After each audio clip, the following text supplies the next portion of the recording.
in the absence of Chair Deb Barber.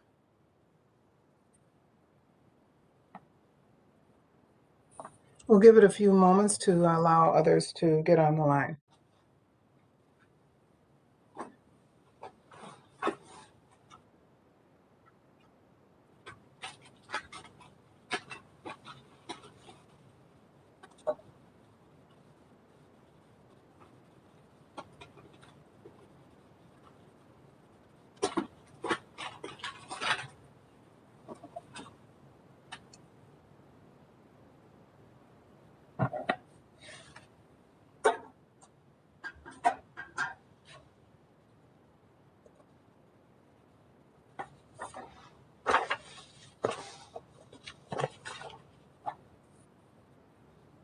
Okay, we'll go ahead and get started. Again, my name is Reva Chambliss. I am Vice Chair of the Transportation Committee meeting, and today is our regular meeting, November 22nd, 2021. And the meeting is called to order. Normally, the Met, we would have this meeting in person, but the Met Council Chair has determined it is not practical or prudent to conduct in-person meetings in response to COVID-19 pandemic. Accordingly, committee members will participate in this meeting via telephone or other electronic means, and the meeting will be conducted under Minnesota Statute, Section 13D.021. At the date and time stated above, or stated earlier. We encourage you to monitor the meeting remotely. If you have comments, we encourage members of the public to email us at publicinfo@metc.state.mn.us, and we'll respond to your comments in a timely manner. With that, unless anyone sees any issues with the agenda, we will not require approval of the agenda, but we will move forward with it. Vice Chair Chambliss, we should call the roll first to ensure there's a quorum. Oh, very, very well then. If we can have you call the roll. Thank you. Barber. Cummings. Here. Ferguson. Here. Fredson. Here. Gonzalez. Here. Sterner. Zirin. Zirin's present. Chambliss. Here.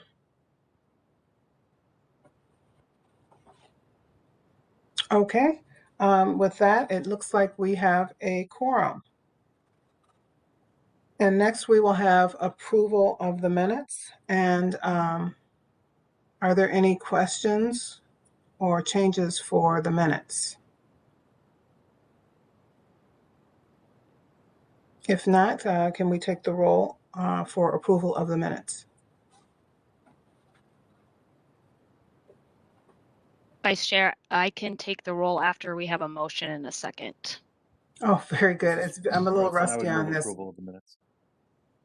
I believe we had a motion by Fredson. Is there a second? Cummings seconds. The motion has been made and seconded. Can we call the roll? Barber. Cummings. Aye. Ferguson. Aye. Fredson. Aye. Gonzalez. Aye. Sterner. Zirin.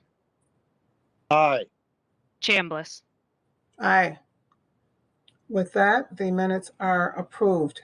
Next, it appears that we have some interest in a public testimony from ATU.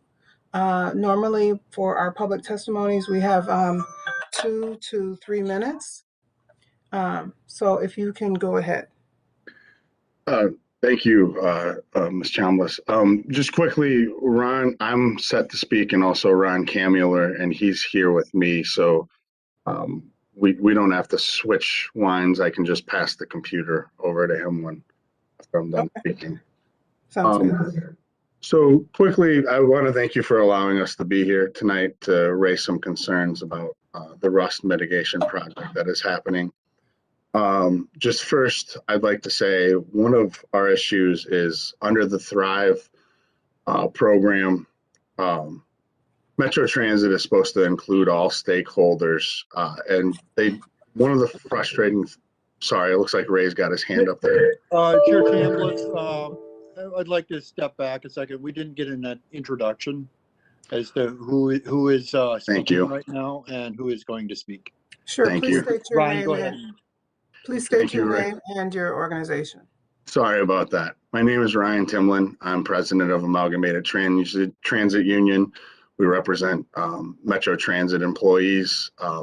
And Ron Kamueller will be speaking after me. He is the union rep at LRT Maintenance, and he represents the LRT mechanics that specifically deals with the rust mitigation project. Just back to what I was saying, I was talking about the Thrive program where they're supposed to include all stakeholders. ATU was not notified about this until 2 weeks before it went before you all to be voted on. In the meeting we had, it sounded like there was going to be longer discussion the way it was presented to us, and this wasn't urgent. And then we come to find out that it was already being brought before you all before we were able to fully go through some of our concerns. That's one of the things I'd like to raise, that we should have been brought in much sooner into this discussion so we wouldn't be running into this situation that has developed now. And I want to thank you all who got us on this call. The other issue I'd like to touch on is one of the frustrations is there's a number of things. One specifically, currently, this may be an opportunity right now with what's developing at Metro Transit for us to get this work done by our membership. We currently have 25, I think, of 27 cars that are supposed to be used on the extension that are sitting there. And the extension, there's a lot of uncertainty exactly when that southwest extension is going to get done. But not only that, along with those 25 cars being here, Metro Transit has just reduced the cars that are out on the right now from being 3 cars to 2 cars. So this leaves a lot sitting in the facilities. And with these new cars here, this may give us plenty of time to get this work done here as well, to start finishing the type 1s. I know the type 2 trains are already started on by our members, but there's still work that this main thing is around the type 1s. The other fact I'd like to bring up that is a bit frustrating for us is the fact that this work is going down to Louisiana when we feel it should stay in state. Looking through this whole process, the Railcar Corp, who is mostly engineers, from what we're seeing and our understanding is they are reaching out to a rail company in Louisiana who would house this and have the facilities, and these cars would have to be shipped specially and sent down there. We do know here in Minnesota for storage, there's the Glencoe facility where that they could have been stored at. Just for example, just south of Hutchinson, not too far from the Twin Cities, in order to open up the possibility of this work getting done here and saving the taxpayers possibly a lot more money. And that's what our huge concern is. We feel that this 11 to 12, we have a huge concern that it's going to cost much more than that, and it's going to cost the taxpayers much more money when there's ways that money could have been saved and to keep the work possibly in-house or possibly within the state is our two main concerns. And that's what I'd really like to just address from my standpoint as the president of the local. If you're all right, I will hand the computer over to Ron, and Ron can go through his points right now, if everybody's fine with that. Sure, that's fine. Go ahead, Ron. Thank you. My name is Ron Kamueller. I represent all the LRT maintenance folks across all disciplines, the mechanics, the electricians, signalmen, and so on. I want to speak today in opposition of business item. I'm sorry I have to read to you. There's so much. I didn't want to miss anything, so I had to write myself some notes. I'm speaking today in opposition of business item 2021-235. There's many things wrong with this. Most importantly, jobs and taxpayer money are being shipped out of state. Simply loading local jobs and tax dollars onto flat cars and shipping them out of state is very detrimental to the Thrive outcomes of sustainability, livability, equity, and prosperity within our region. Secondly, this contract is very open-ended. The contractor is going to be performing the inspections, as local management appears to have no data on the condition of the LRVs at this time. What happens if damage is found during these inspections? Clearly, the costs will go up, and what's the limit? The solicitation asks for 27 cars to be stored by the contractor. What is this going to cost, and why are we storing these cars in Louisiana if there is such a pressing service need to have them repaired now? This calls into question the value of even making these repairs. What are these Type 1 cars worth as opposed to all the taxpayer money being spent on them? LRT management has failed to properly manage and provide proper direction to have this work done. The ATU members accomplished the work on the 11 cars with very little, if any, direction from management. Management is really farming out their work because they, for whatever reason, are not doing it, which has the net effect of shipping union jobs and huge sums of taxpayer monies out of state because of this failure. Management should be seeking a contract for technical services if that is where the shortcomings are, not washing their hands of the entire project at our region's expense. Metro Transit has cut service, which has greatly increased the spare factor, which means there are plenty of trains sitting idle on which maintenance can be performed at this time.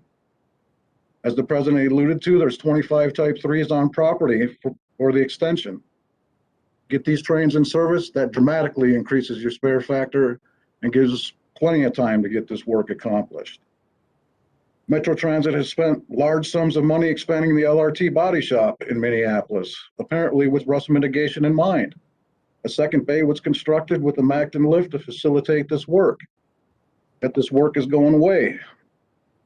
Metro Transit recognizes it does not have enough union employees, yet offers no solutions to hire more people. Instead, they just ship the work out of the region and state.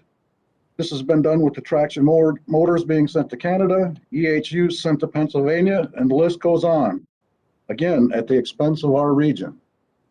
Metro Transit will not work with the union to develop a joint apprentice program to help with the hiring issues. This issue is stagnant at LRT currently. It's not going to solve the problem, but it is certainly going to help towards staffing and getting the work done locally. There is no justification to send these trains out of state when we look at the facts. The work should clearly be done locally to improve the sustainability, livability, equity, and prosperity of our region. Without good local jobs, the region is in trouble. In fact, management tries to mislead the council by saying the trains are inspected for rust every 30 days when no such inspection is performed. They failed to tell the council they are under investigation by the EEOC because of their testing practices, and as a result, currently cannot hire anybody.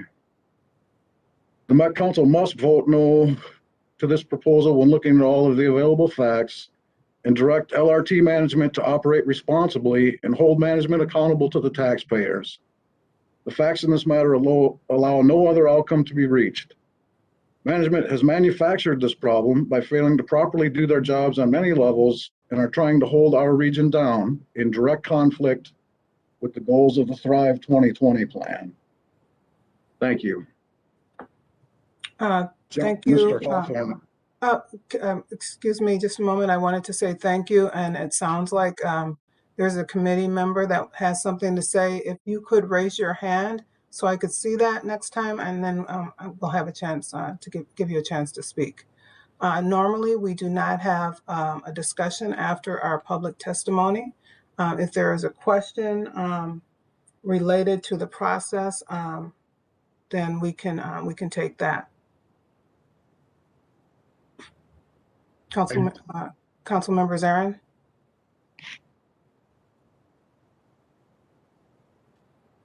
I didn't ask for the floor, Chair. I apologize. Okay. I did not.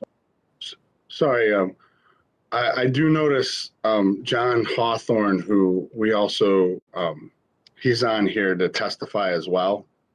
He was the other speaker we had. Okay, I think we have time to allow 2 to 3 minutes from Mr. Hawthorne. Mr. Hawthorne, go ahead. Thank you. Sorry I was late getting here. I don't have as prepared notes as Ron does. Ron is very diligent in preparing his notes. I've worked in overhaul, although I have not worked in rust mitigation. But the overhaul program that was initially the Type 1 overhaul, initial Phase 1 Type 1 overhaul was redoing the trucks and some components, and was handled very poorly, without maintenance people involved. The trains going to Louisiana, which is I guess the focus here, is a continuation of the bad management that Metro Transit, and I don't know where it comes from, but to send taxpayer money and Minnesota union jobs to another state, in fact, a right to work state, is terrible. We need the jobs here. We need the quality trained individuals here. This is where the work is. This is where the trains are.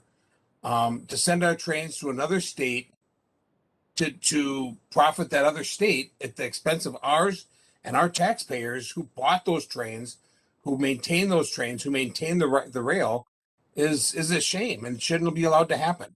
And that's really all I have to say.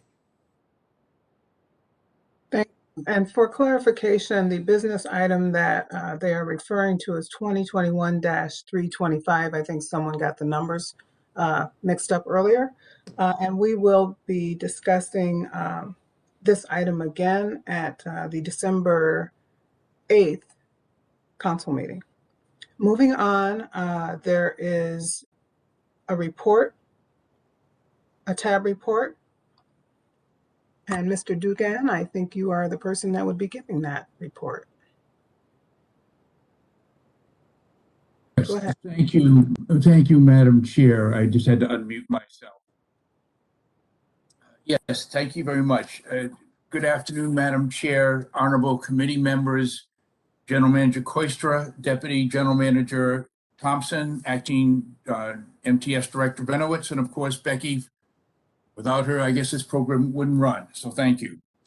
From the MPCA, as you all are aware, there's a state sub-cabinet on climate, which is seeking input for a draft climate action plan in early 2022 with a final plan in mid-22.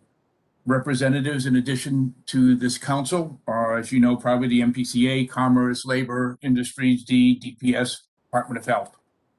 And then in MnDOT, they are going to be getting funding from the recent infrastructure bill, some of which will go to TAB for distribution. However, according to MnDOT, it is unclear right now how much that will be and how it will be distributed until Congress actually, appropriates the funding. And from the MAC, as from the infrastructure bill, related to the infrastructure bill just passed, $25 billion will be earmarked for airports over 5 years. However, that will be on a competitive process. According to our MAC liaison, Mr. Crimmins, based on 2019 passenger miles, that will approximate to $37.5 million for the MAC. Additionally, 70 to 75% of the concessions are open. Job fairs are being held, and the passenger traffic for Thursday of MEA, which is a traditionally heavy travel day, were 36,500. And of course, next month, I know we're all looking forward to a fantastic Wednesday before Thanksgiving travel day at the MAC. And so let's hope that goes as possible. Also, if I understood correctly, and I could want maybe defer to Amy, Mr. Crimmins said that if you want a vaccine at the airport before before international travel, it is the Pfizer vaccine that is offered. I believe there's been no decision yet on the proverbial third shot, or also called the booster. Most of the activity at the TAB will be reported by Mr. Barbeau and others in your your consented non-consent items. However, there were 3 items that Chair Barber asked me to bring to your attention. One is the updated regional truck corridors for regional solicitation grants. This is based on a 2017 regional truck highway corridor. The technical work group that did the original study and local agencies all participated in the recent study, and there are now classified 46.9% of the truck corridors are Tier 1, 26% are Tier 2, and 26% are Tier 3, for a total of 1,288 miles of regional truck corridors. There are several proposed additions to the regional corridor, and they are primarily in the Southeast and East Metro. All are Tier 3, which is the not the less important, but it is not as established as Tier 1 and 2. In the Southwest, they are in District 3 and 4, Council Members Ferguson and Barber, respectively. And in the East Metro, they are Districts 11 and 12, Members Vento and Gonzalez, Transportation Committee Member Gonzalez, also respectively.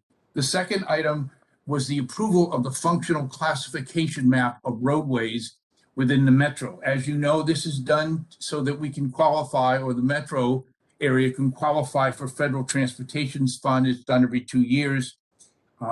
The federal regulations require that to be funded by the regional solicitation, the roads must be classified as principal arterials or A minor arterials. Participating in the rewrite of the study of the functional classification were obviously your council, the FHWA, and local cities and counties as well. The map is also available, as you know, on your website, and they are generally divided into three segments. One is principal arterial and A minors. These include interstate highways, and they're for longer trips, higher speeds, comprise about 5.3% of the Metro's roads. The next are the A minors, connectors, expanders. These supplement the principal arterials, more local regional traffic. They comprise 14.1% of the region's roads and handle 20, even though they're only 14%, they handle over 26% of the actual vehicle miles traveled. The collector are primarily local streets, and they are 80% of the region's roadways. Most significant action before the tab was to decide on how to distribute approximately $5 million in unused CMAQ funding, which is being returned by the federal government because it was not used for a park and ride at I-94 and Manning Avenue in Woodbury. This was a 2009 project, started in 2009, and these funds were approved in 2014. The CMAQ grants, congestion mitigation and air quality, are primarily used on transit, travel demand management, and travel technologies. There were basically 3 rules in play here as to how to redistribute them. One is future solicitation. 2, if that was not done, the second would be bus rapid transit, BRT projects, and the third would be any transit corridor projects. However, staff suggested the primary option should be moving the $5 million to the 2022, that's next year's regional solicitation. And this would, the other 2 options were existing regional solicitation projects. There were 3 transit projects. And then the third option was funding a project from the 2020 regional solicitation. The technical advisory committee unanimously recommended to go to future 2022. And this is in line with the federal funds reallocation policy which states the first priority for use of future year funds will be to include the funds in a future tab solicitation project. Additionally, the Federal Transit Administration prefers funds to be used sooner than later, so they can be used next year. And if I may add, Chair Hovland of the tab distributed a note on the use of transit to reduce reduce emissions into the atmosphere, and the C40 Cities and International Transport Federation report states that we must double our use of transit by 2030 to achieve the world's target of 1.5 centigrade emissions. And if I may, on a personal note, may I congratulate General Manager Koister with the selection of Chief Frizzell, with the nomination of Chief Frizzell of his Metro Transit Police Department to be the new United States Marshal. That's a very prestigious position. And of course, Mr. Carlson, who's on the phone, Charles Carlson, on his recent promotion. Everybody that was, Charles, it was made a note at the tab, and everybody, you got a round of applause. Thank you, Madam Chair. You are welcome. Thank you, Mr. Dugan. As usual, a very comprehensive report and keeping us informed about the work that happens in the background with the very talented and informed members of your committees. Thank you, Madam Chair. You're welcome. Next, we have a report from Metropolitan Transportation Services Director.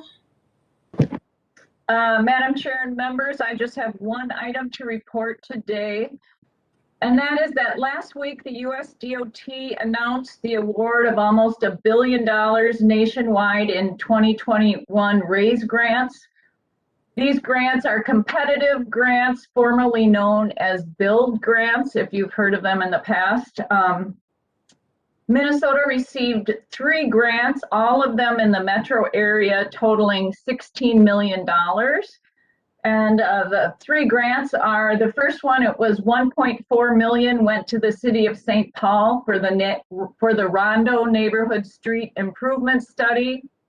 This project will develop a transportation plan for the Rondo neighborhood, specifically to address safety, equity, and quality of life concerns, many of them caused by the I-94 construction years ago. $8 million went to Scott County for the US 169 Trunk Highway 282 interchange project. This is in the city of Jordan. And this project will construct a grade-separated interchange, a bridge over the Union Pacific Railroad, and also will include a bike and pedestrian path underpass of Trunk Highway 169. And then the final project is $6.5 million went to MnDOT for the Trunk Highway 5 and Trunk Highway 61 improvement project. This project is along East 7th Street and Arcade Avenues in the cities of St. Paul and Maplewood.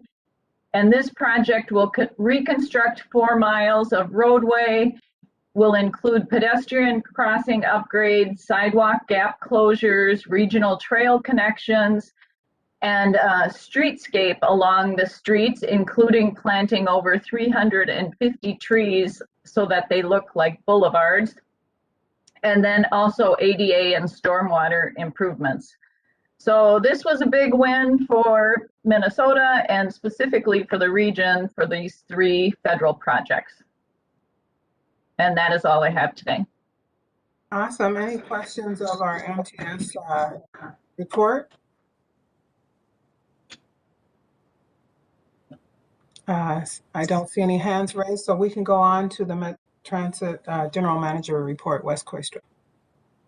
Thank you, Madam Chair and members. And as usual, I'll start by providing an update on the COVID case numbers. Now, since the start of the pandemic, we've had 613 total among Metro Transit employees, and this includes 36 new cases since our November 8th meeting. So far in November, we've had 55 cases total.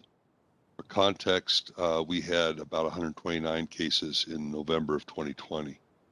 Some work units have needed to modify schedules and offer additional overtime due to overlapping leaves and higher than typical bus operator absences that have led to some missed service. And the December 4th service age changes should help minimize that heading into the winter. As an update on the council's vaccine and testing requirements, 78% of Metro Transit employees have reported they are fully vaccinated. And since the start of the weekly testing requirement, 40 positive cases have been identified, which we believe has helped to reduce workplace spread. Moving to the operator hiring update, as of today, we are 72 full-time and part-time weekday operators below our planned levels. I believe this is down from approximately 78, 79 that was reported last time we met. We have 19 student operators in instruction center there for training. On our November hiring events were really lightly attended, with about 10 total prospective candidates identified at the 2 events. Based on today's figures, we're projected to start the December service changes about 14 operators below plan levels, but we think we can manage within that shortage to provide a reliable service.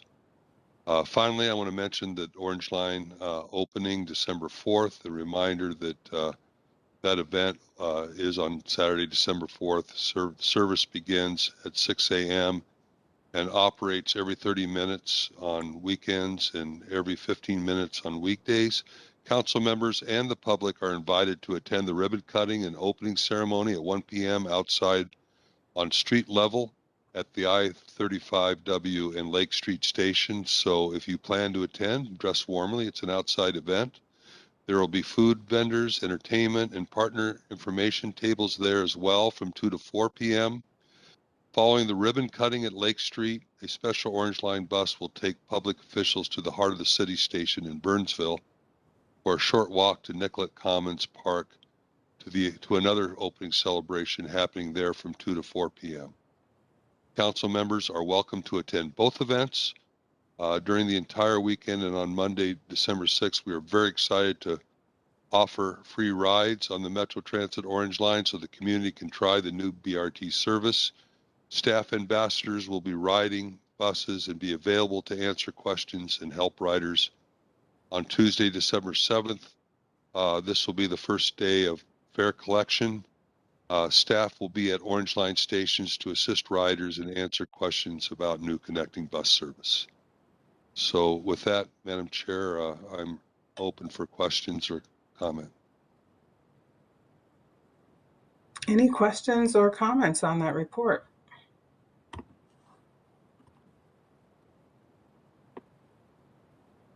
I don't see any hands. Thank you for that report. It's great to see that 35W is open and busy now, and now we're adding the access to the pedestrians and also for the BRT. So that's wonderful, and I'm sure that we'll have good participation on the opening day ceremonies from our council members. So thank you for that. That completes our reports for this evening.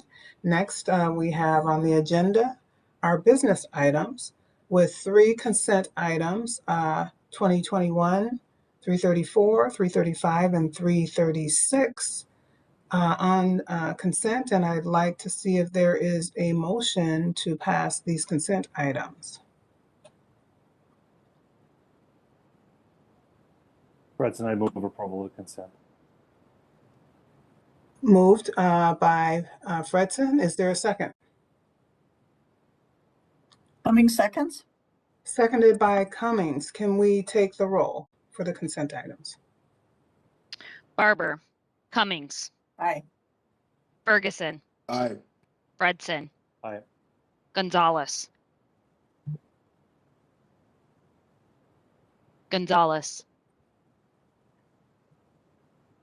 Sterner, Zirin, Aye. Chambliss. Aye. So the consent items pass. We'll move on to the non-consent items. The first one is 20-240. Yes, good afternoon, Madam Chair and members of the Transportation Committee. My name is Cyndi Harper. I am the Senior Manager of Route Planning for Metro Transit in our Service Development Division. And if it's okay, I'm going to share a short presentation before we talk about the business item. Sure. Okay.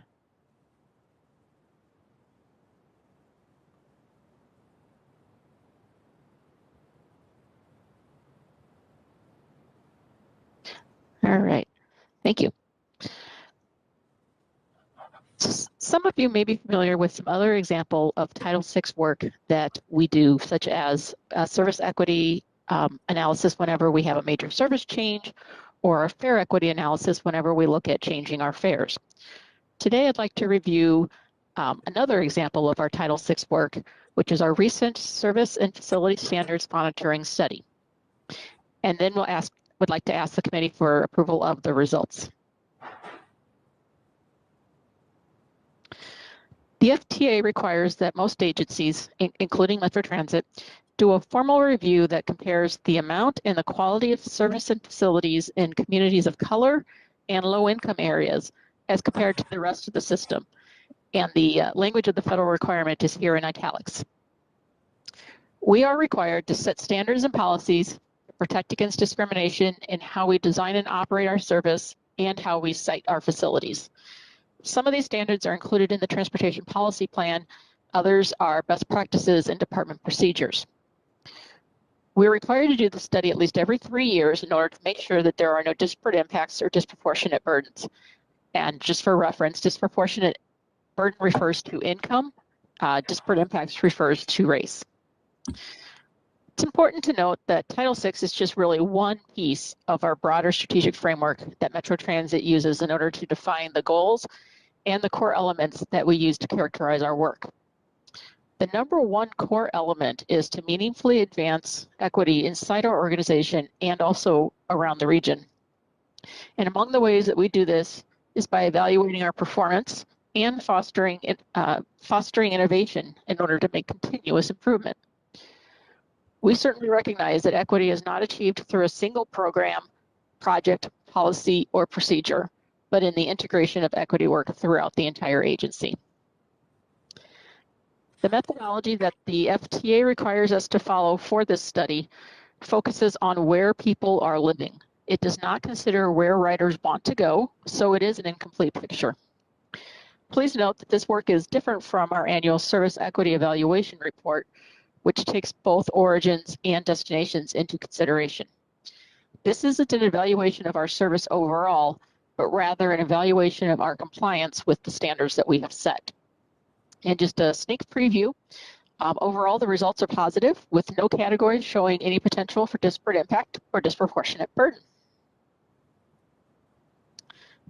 This analysis includes all bus routes, the Blue and Green Line, North Star, the A and C arterial BRT lines, and the Red Line BRT.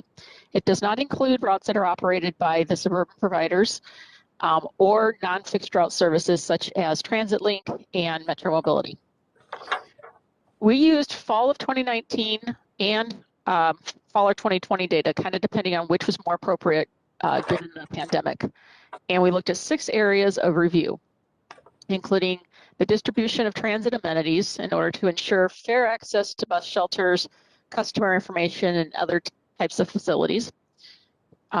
Maximum vehicle load to prevent overcrowding, vehicle headway, or how often the service comes, on-time performance, vehicle assignment to ensure access to newer vehicles is fairly distributed, and finally, service availability, which is measured in 3 different ways through looking at route spacing, stop spacing, and the availability of midday service.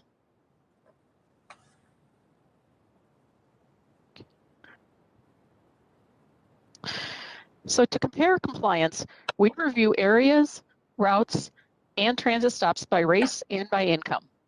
The methodology from the FTA requires us to categorize these areas, stops, and routes in just one of 2 ways. Either it does or it does not serve a community of color. The study also classifies transit stops and individual routes as primarily BIPOC or low income using the same definitions. We of course recognize that in reality, this is not a binary situation. There are several factors to consider when determining if a route or a stop serves a community of color or a low-income group. We have 152 routes, and all of them count exactly the same regardless of the amount of service for this particular evaluation. 55% of our routes are defined as serving communities of color, but note that they represent nearly 3/4 of the total service that we operate. And the same is true for low-income areas.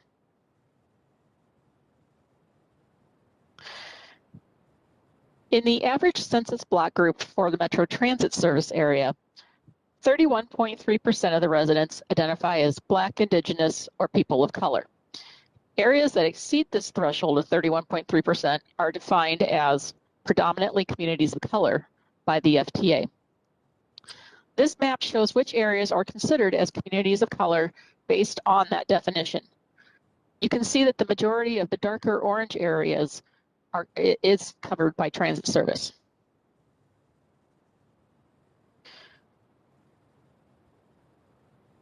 And the same is true for income.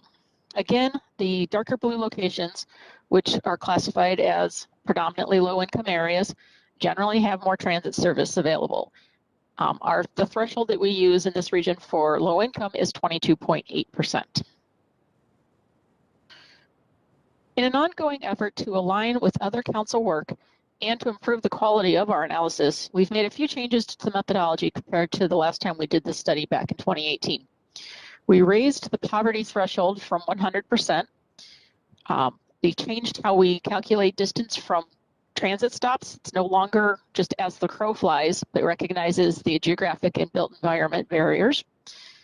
And also we recognize that the demographics of the riders on a route don't always necessarily reflect the demographics of the area through which the route operates. And so now we include travel behavior inventory data that is collected from our riders on board buses and trains.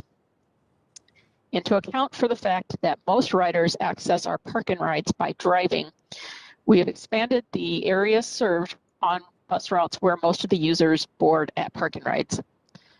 And then finally, generally we only use data from one point in time, but we've modified this approach this time around because of the pandemic.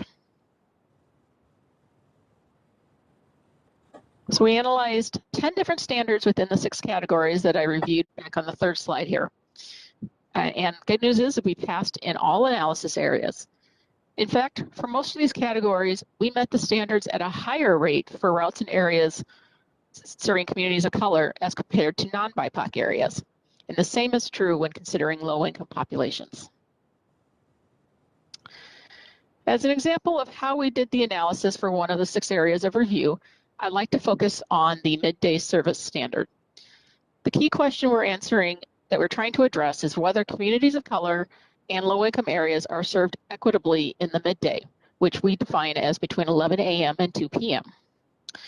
We're looking at not only which areas have midday service, but also whether the frequency of that service matches the standards for the route's transit market area. And that's what's shown in the top chart here. So for each route that serves a specific stop, we reviewed the schedule to see how often the trips run. And then in this case, we were able to combine the results from all of the various local types of service, since the off-peak standard is exactly the same in Market Area 1, it's 30 minutes regardless of whether it's a core local or a supporting local route. Similar for Market Area 2, the standard is hourly regardless of what kind of a local route it is. So we were able to combine those together and then do the math, and the council's threshold for determining if there is potential for disparate impact or disproportionate burden is 0.80 or 80%. And since these numbers exceed that, then it means there's no potential for disparate impact or disproportionate burden. Oops, sorry. So this map shows just Transit Market Area 1 with downtown St. Paul on the right, downtown Minneapolis on the left. The green area is classified as areas that are both communities of color and low income, which as you can see is most of Transit Market Area 1. The purple areas are neither low income nor communities of color. Yellow is areas that are communities of color, but not low income. And blue are areas that are low income, but not communities of color. The gray areas are places where we do not meet our standard for midday service availability. Oftentimes, this is related to land use challenges such as lakes and rivers, parks, major highways, and other things that can isolate an area such as railroad tracks. Some of these areas, such as Kenwood and the Lake of the Isles on the far left of the slide, have lower population density, high levels of income, and also of automobile availability. Another standard that we reviewed is the distribution of amenities. This example is just for the distribution of amenities at bus stops, which is the last column on the top table. Again, all of these numbers are above 0.80 or 80% and means no potential for disparate impact or disproportionate burden.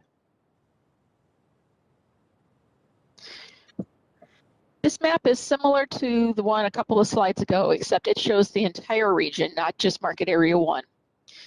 60% of our shelters, which are the red circles on this map, are located in areas that are defined as communities of color, either green or yellow on this particular slide. And nearly 70% of the shelters are in low-income areas, which are green and blue on this map. So proposed action today for the business item 2021-240 excuse me, is that the Metropolitan Council approve the results of the 2021 Title VI Service and Facility Standards Monitoring Study, which shows no disparate impact on communities of color and no disproportionate burden on low-income communities. I'd be happy to take any questions. Are there any questions on the report, the presentation?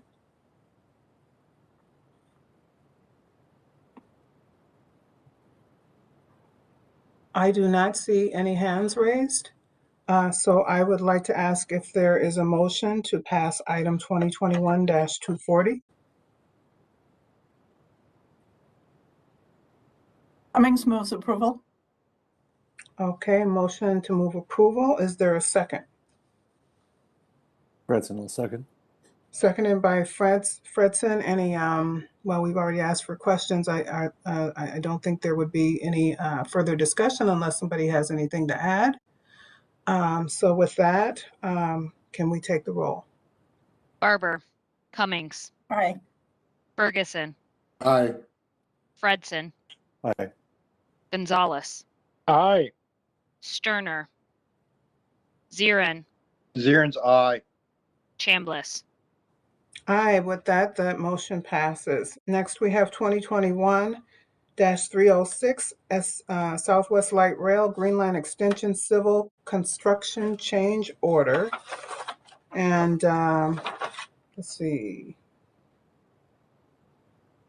There is a I'm looking, I don't think there's a presentation with this one. That's correct, Madam Chair. Okay, Go ahead. Go ahead. Well, this is Jim Alexander, the project director for Southwest LRT. I have item 2021-306 for a proposed change order for the civil construction contract. I'll give you a little background on this. You may recall that we have been talking about the Kenilworth tunnel quite a bit this year and experienced some delays in installing the sheets. As you recall, the sheets are sheet piling needs to be installed to provide a supportive excavation to actually construct the tunnel. And the tunnel is about a half mile in length, and the contractor had a number of unforeseen obstructions as they're installing the sheets. They're related to boulders, other debris in the ground. Caused some delays in terms of getting the sheets in, and we had to actually pause and stop for a couple of times to assess what the obstructions meant in terms of trying to get the sheets in and addressing some of the settlement issues that had come about. This kind of led us to the secant pile wall that I've previously brought to the council, and that work is underway. But overall, the planning for this the sheet pile installation was going to be about 22 weeks, and it lasted over a period of about 48 weeks. And so this change orders for the cost, additional labor and equipment to get the sheet piles in for this project. The total amount is $3.67 million, and it's been negotiated with the contractor. We think this is a fair price.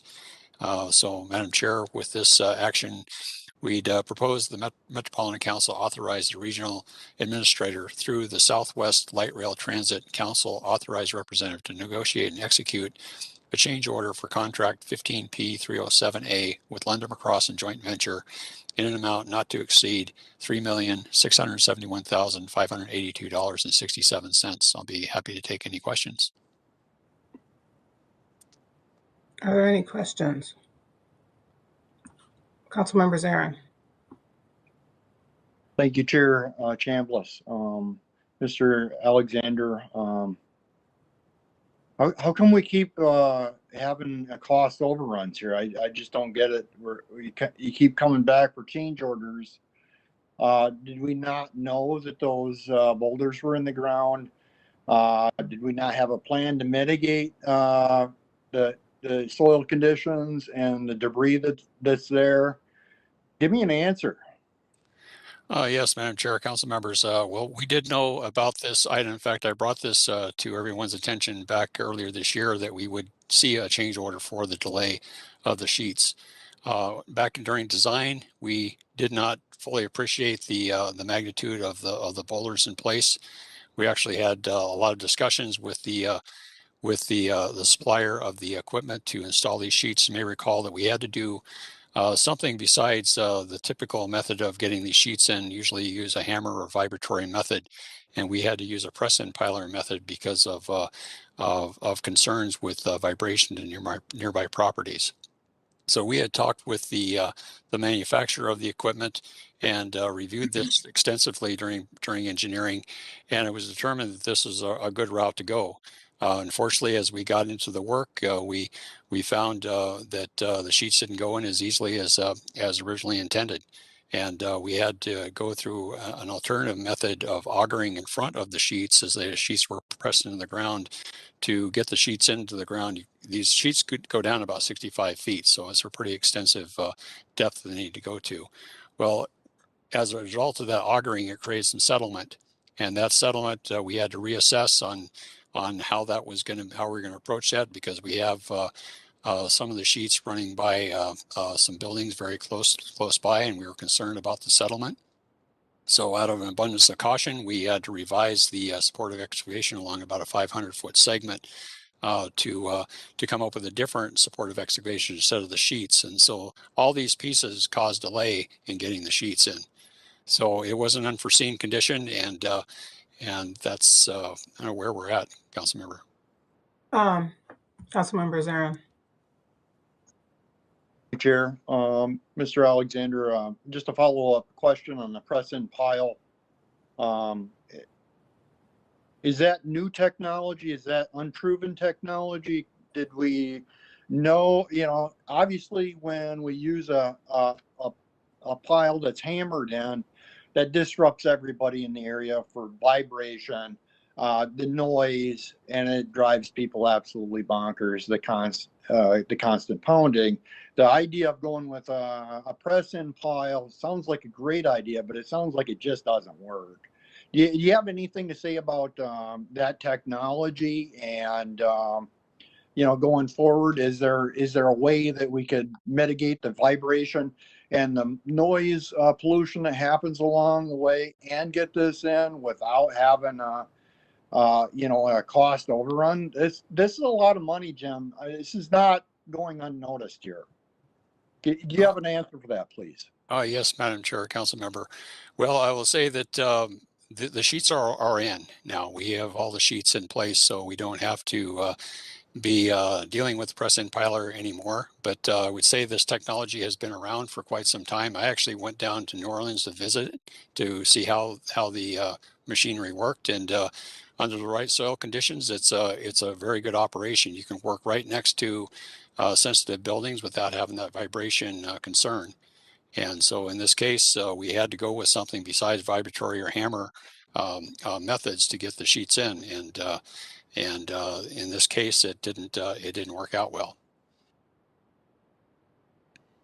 And Councilmember Cummings. Thank you, Madam Chair. I toured this section of the line last week, and I would urge all council members, but especially those who serve on the Transportation Committee, who have not had an opportunity or not had an opportunity recently to tour, to do that. I think it gives you a depth of understanding of the challenges that is impossible to get via Jim's updates and slides and so forth. The corridor is so narrow and it comes so close. I think that the abundance of caution that is reflected in taking these additional steps, while they are expensive, there's no question about that. Again, this line is not being built in open space where all of these considerations could have been taken under advisement before the project started. It's a narrow, threading the needle project. And so as we go along and these challenges show themselves, which is the only way they're going to be seen, because they couldn't be anticipated, all of them, I think the extraordinary steps that the project office goes to, A, to be fiscally responsible, and B, to protect the properties and the individuals and the noise and all of the things, all of the considerations that we have along the line has been pretty extraordinary.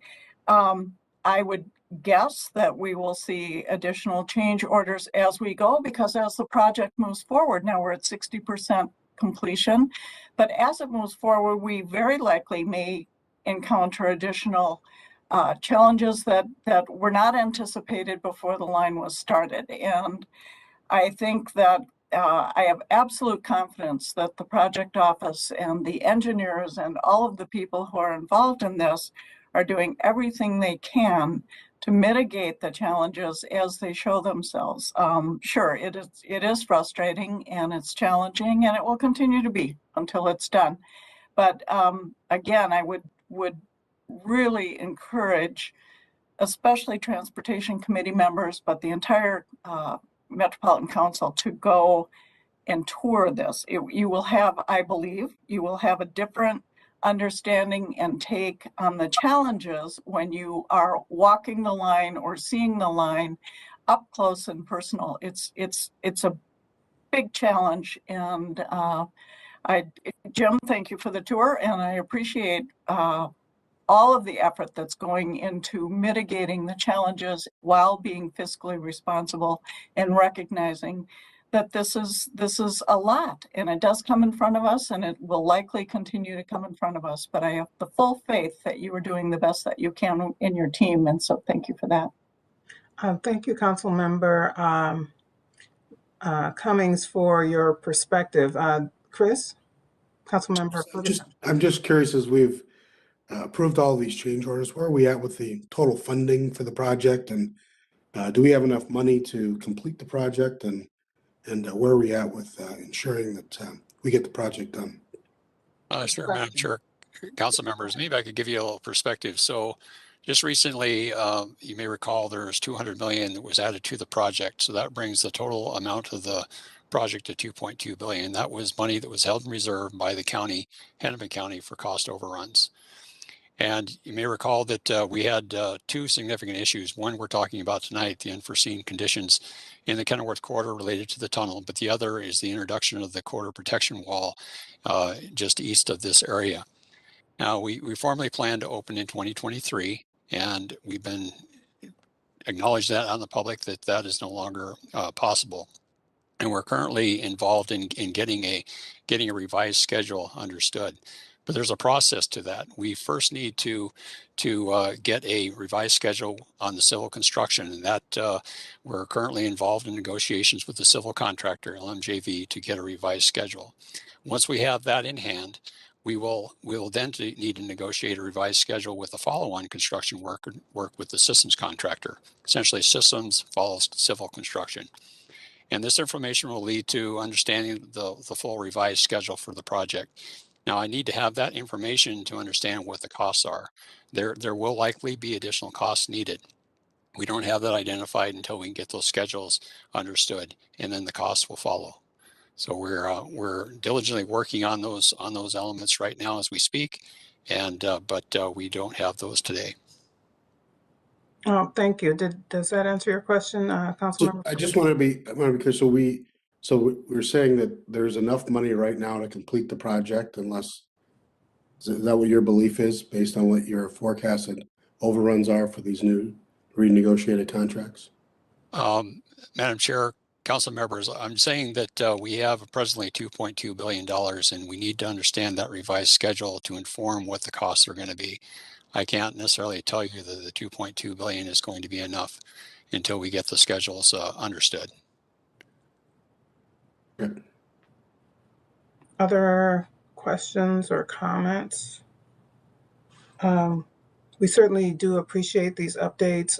This is a huge project, and having people like Molly that is very close to what's happening on the ground, along with our staff, is very helpful. We're looking forward to the next updates regarding the schedules and what that impact will be in the future. And also, let's get some, for folks that have not toured that area, let's coordinate. We've got, booster vaccines available, so there's a lot more protection for doing activities such as this. So perhaps we can get that together and follow Molly's suggestion. So next on the agenda is, we have to do a roll call here. So I'd like to see if there is a motion to approve 2021-306. Cummings moves approval. Is there a second? President, I'll second. Moved and seconded. Any further discussion? Seeing none, can we have a roll call? Barber. Sam, I see your, wait a minute, I'm sorry. Sam, I see you on camera. Did you have anything to say? No? Okay, go ahead with the roll call. Barber. Cummings. Aye. Ferguson. Aye. Fredson. Aye. Gonzalez. Aye. Sterner. Zirin. Zirin's an aye. Chambliss. Aye. With that, this motion passes. Next, we have item number 2021-331. That's why I saw Sam on camera to present this item. Metro Blue Line Extension Amendment 7. Thank you, Councilmember Chambliss, and good evening, council members. I'm Sam O'Connell. I'm serving as the Blue Line Extension Project Lead. Chair Barber had asked just to give a brief update on where we are with the Blue Line Extension. So if you permit me, I do have just a few slides to share with you tonight. That gives you an update on all the good work that's happening with the Blue Line Extension. So Greg is going to assist me with the slides. So if we can move to the next slide.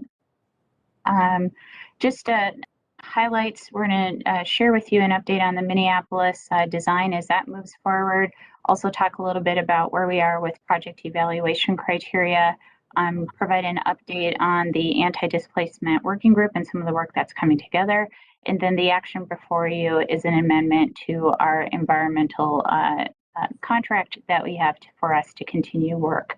So as we move to the slide 4, would like to share where we are with some of our community outreach, in particular for the Blue Line Extension. Hopefully everybody has either heard or seen us or are aware of some of the work that we're doing. So we are working very deeply in community right now and sharing information about project status, but more importantly, as we take a look at some of the alignment options that are available for community consideration, sharing that more widely, and basically moving through some of our design details as well as our station locations, and I'll cover that just real quickly as well. The reason why we're doing these November community workshops, I'll actually kind of go into December a little bit, is really to pull together since last August all of the technical work that we've been doing with all of the community engagement work that we've been doing and bring that together in a draft route modification report next month in December. And once we have that together, we will release that The timing on that is to have that out for about 45 days, and we understand it's during the holidays, so we're giving extra time for folks to look through that information, be able to provide some feedback to us. The hope is that after that time, early next year, we will be releasing a final recommendation for community-supported alignment. So that's where the recommendation for either a West Broadway or Lowry, Washington route will reside. And again, that would also have a public comment period as well. So just wanted to share with you the reason why we're out in community right now and what are sort of our next steps. If we move to the next slide, Greg, just as a refresher, particularly along the alignment, a lot of our work right now is concentrated in Minneapolis. That doesn't mean we're not doing work in Robbinsdale and Crystal and Brooklyn Park, but a lot of the new work is in Minneapolis. I think most folks understand that we are looking at 2 potential routes to serve our communities in North Minneapolis. Again, the purple route on the top, Lowry, and then onto Washington Avenue, serving downtown, connecting at Target Field Station. And the second route is West Broadway, coming down West Broadway, going down on Lindale, and again connecting with Target Field Station. This would be a true extension of the existing route, Blue Line route that we have. So as we share information with community members, and Greg, if we could go to the next slide, please. Just wanted to share a little bit of what this looks like. So we have broken down, the 2 routes into different sections because we have understood from community conversations that folks are just really interested in the section that kind of serves them the most, as well as the connections. But in terms of comprehension with community members, they said if you could break this down a little bit more, it'd be really helpful. So I just wanted to share as an overview is that these routes, as we look at them and as they're broken down into sections, they also have different possibilities. So there's different ways to potentially route light rail through. Also think about how the roadway is going to be. And then later on, as part of our work, much later on, we will also be thinking about the, once a preferred route is selected between these 2 options that we have here, that will allow us to go into more detail where we can begin to layer on a little bit more of the sidewalks, the landscaping, all of that. But right now, what we're showing is how could light rail serve our communities, our destinations, our assets within our neighborhoods, and move forward with this. So if we move to the next slide, I just want to, I know some of the council members might be getting questions as to where can people find more information and how they can share their thoughts with us as we bring all of this work together. So on bluelineext.org, so bluelineext.org, you'll find a map that highlights all of these different, the 2 different routes, and then the particular sections of those routes. Where they have a little camera, you'll see where we have sketched up a little bit of what that light rail environment could look like, so folks can do that. You can also see what your neighbors are saying as well, because this platform allows folks to provide comments. So we've also have been doing virtual and in-person sessions as well, in addition to just knocking on doors and participating in a lot of community meetings and getting the word out and receiving information as well. If we can move to the next slide. Again, just bringing all of this together is very important for us in terms of our timing so we can continue to move forward. The options that are before the community for consideration, again, will come together in that draft report. Again, in December is our hope when that will be released with a 45-day comment period. The final report targeting March of next year, and that too would also have a 30-day comment period. And again, just as a reminder, it's the final report that would have a recommendation between West Broadway and Lowry based on community input and the technical work as well. Moving forward onto the next slide, just want to share with community members and folks that are watching tonight, and again, as well as our council members that are here today, that we're doing this in a framework. It's in a framework that has been established by our Corridor Management Committee, our Business Advisory Committee, and our Community Advisory Committee to help us move forward and begin to think about how these route options can support our communities and our businesses as well. So we have route principles that clearly identify the priorities to make sure that we are part of the federal New Starts process, that we maintain the existing alignment as much as possible, and mitigate negative impacts. We also have engagement principles that we heard from the community as well. That is also very important in that we are continuing to engage community stakeholders even during a pandemic and communities of crisis, but really just being present and then also thinking of different ways of how we are engaging the community as well, and with the eye of looking at these routes as an opportunity to reduce disparities.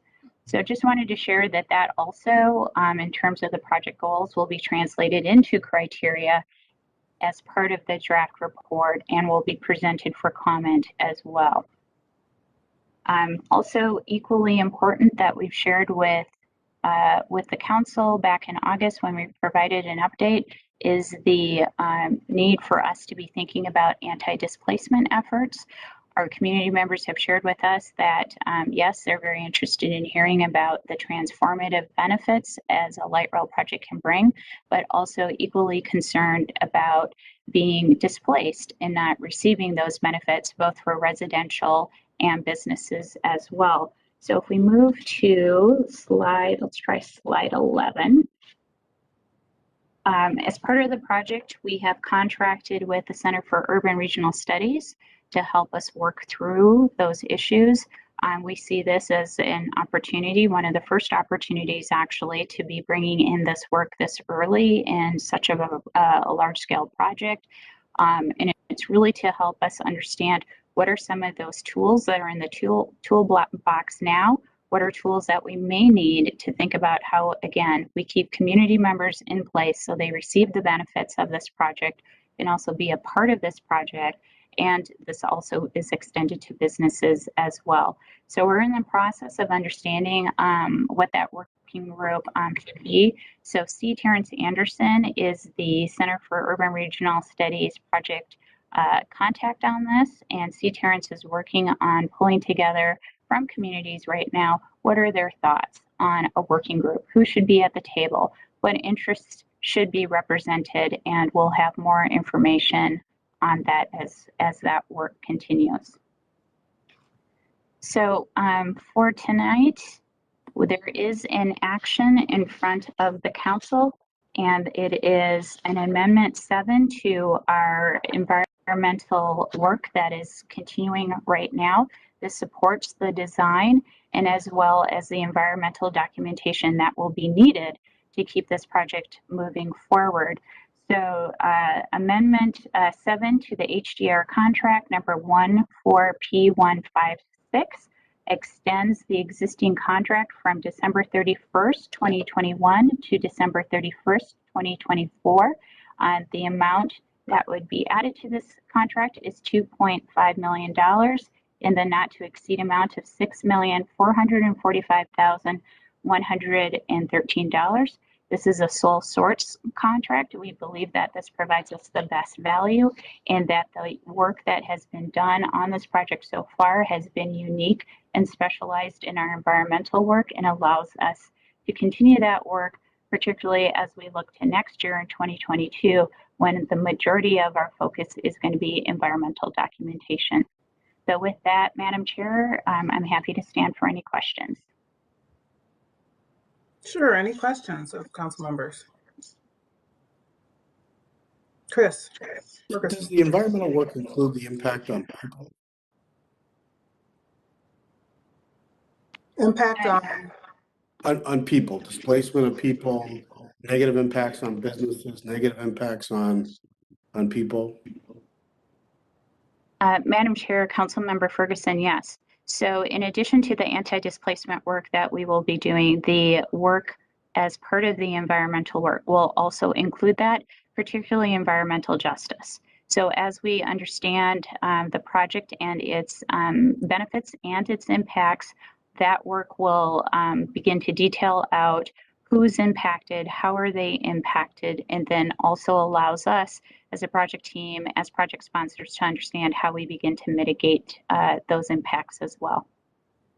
And have we learned, I guess, from impacts? I mean, our environmental assessment on the original Green Line indicated there'd be no impact on businesses, and we know now that there were, many businesses that had 40, 50, 60% drops in revenue as a result of construction. Have we updated our methodology so that we're more accurate and we're actually looking at some of those impacts? And we were somewhat of a first of a kind at the time, right? So there wasn't a lot of good data to base things on. But do we update things, or do we still sort of use the same methodology that was used in 2008, 2007 to analyze things? Madam Chair, Councilmember Ferguson, that is exactly the work that the anti-displacement group will be doing. So part of that work is establishing what was done, and that research will also inform our environmental work as well. And I appreciate your question as well. I think that is exactly where the community is in terms of understanding how we can move forward with these large-scale projects, and know that we have done the blue line and the green line as we look at Southwest as well. How do we keep folks in place? How do they retain the benefits of these types of projects? And that is definitely a discussion that's part of the blue line extension. Great, thank you. Great questions. Any other questions? Seeing none, is there a motion to pass 2021-311 Metro Blue Line Extension Amendment? I'll move the item. Item is moved by Ferguson. Is there a second?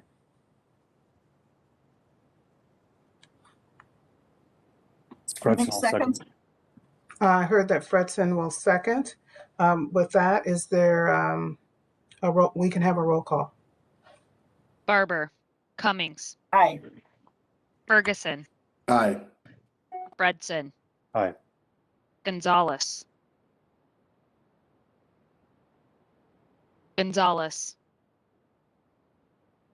Sterner, Zirin, Aaron's aye. Chambliss. Aye. That motion passes. Next, we have 2021-328 Gold Line Master Utility Agreement with Northern States Power Company. Chris Beckwith. Thank you, Madam Chair. I'm attempting to turn on my video and it does not look like it's turning on, but can you hear me? Yes, I can. Okay. Thank you, Madam Chair and committee members. I have a quick presentation for you and no slides. So sorry you can't see my face, but I will be brief today. I am presenting the business item 2021-328, and this is for the Gold Line project. Just a reminder, the Gold Line is a 10-mile long BRT, bus rapid transit project that's primarily in dedicated roadway or dedicated guideway lanes between the cities of St. Paul and Woodbury, so heading to the East Metro. Just a quick update on where we are right now. We just completed 100% design for the Gold Line, and we are getting ready to request from the Federal Transit Administration the full funding grant agreement. We hope to do that early next year, and we are planning for construction next year as well. So if all goes well and we stay on schedule, we will be starting construction next summer. So as part of that process, we do need to relocate utilities to make way for our civil construction on the Gold Line, and that's what the business item is about today. So this is an agreement with Northern States Power Company, also known as NSP, and this is for relocation of utilities owned by NSP, which would conflict with the planned Gold Line alignment. And that utility work can include relocation, protect in place, removal, replacement, reinstallation, or modification of the facilities. One thing I'll say about the dollar amount is this is a not to exceed value that would assume all of the utilities are relocated. But in fact, we hope to protect in place. We hope to leave some of these utilities and hope that 4.8 million would be a not to exceed amount and that we would come in less than that.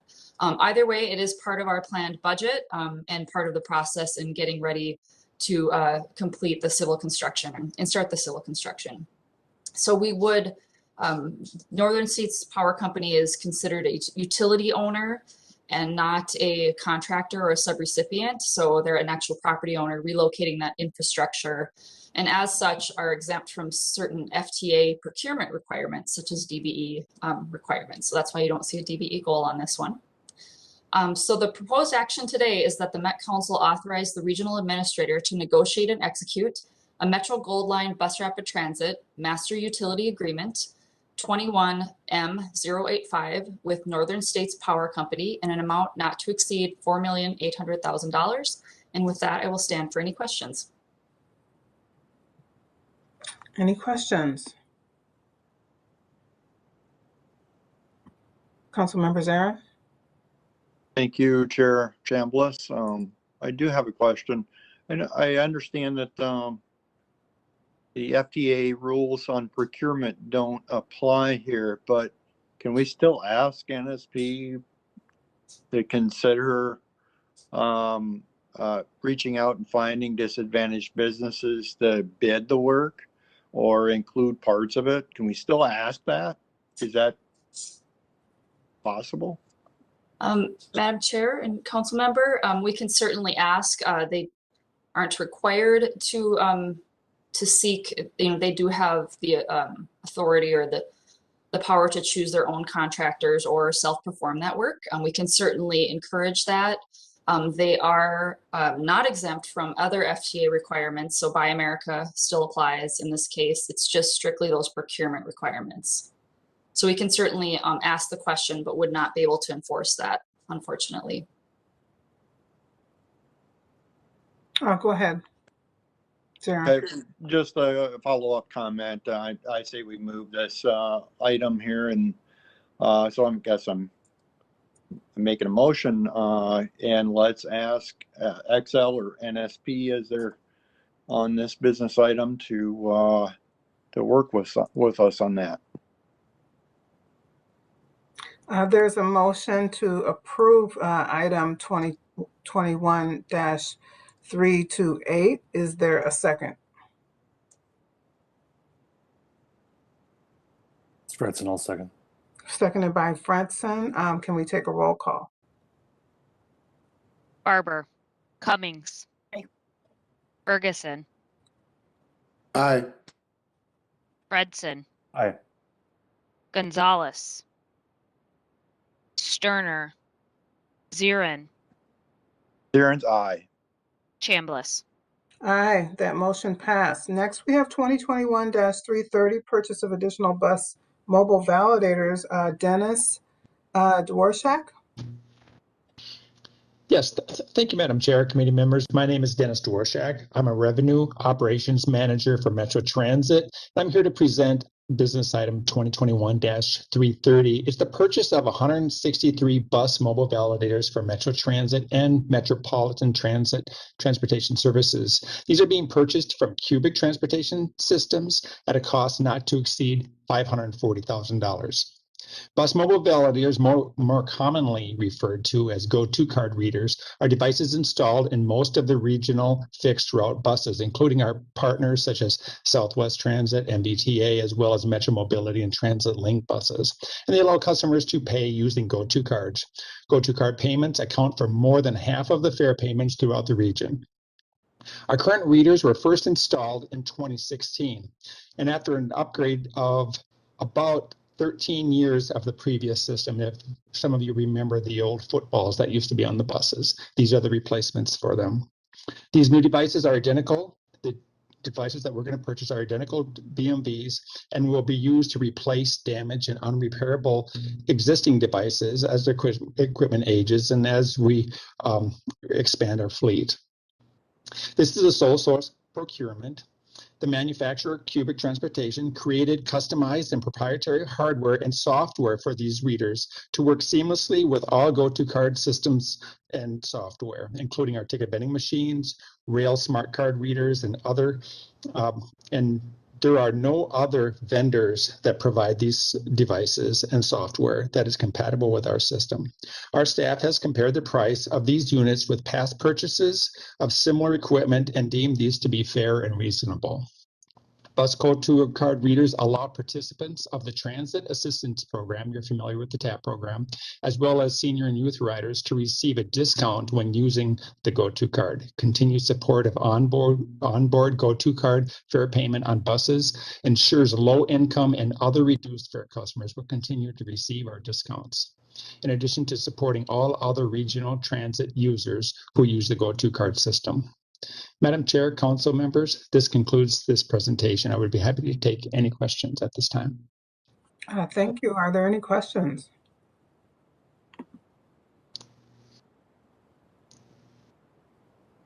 I don't see any hands up. So let's go ahead and I'm going to ask if there's a motion to approve the item 2021-330 for purchasing the additional bus mobile validators. Is there a motion? Fredson move the staff recommendation. Fredson moves. Is there a second? Seconds.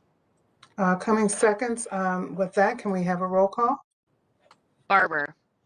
Cummings. Aye. Ferguson. Aye. Fredson. Aye.